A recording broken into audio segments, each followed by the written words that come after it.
Binitay ang isang Pinoy sa Saudi Arabia ayon sa Department of Foreign Affairs. Sangkot daw ang nasabing Pilipino sa pagpatay ng isang Saudi national. Binitay raw ang Pinoy nang hindi inabisuhan ang pamahalaan ng Pilipinas. Ayon kay DFA Undersecretary Ed De Vega, umapela na sila at nag-alok din ng blood money sa pamilya ng biktima pero hindi nila ito tinanggap. Sa halip na tanggapin ng pera, pinilit daw ng pamilya ang parusang death penalty para sa Pinoy.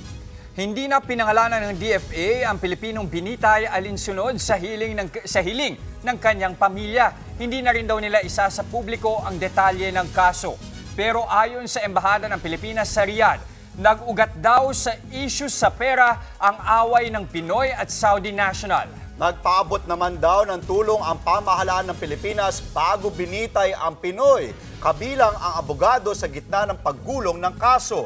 Sumulat pa nga raw si Pangulong Bongbong Marcos sa hari ng Saudi para subukang iatras ang pagbitay sa Pilipino. Pero nanaig pa rin daw ang desisyon ng korte at batas doon. Mga kapatid, Jess De Los Santos po, huwag magpahuli sa mga umaaksyong balita at napapanahong issue sa bansa. Para sa mas malawak na balitaan, mag-subscribe at mag-follow sa social media pages ng News 5.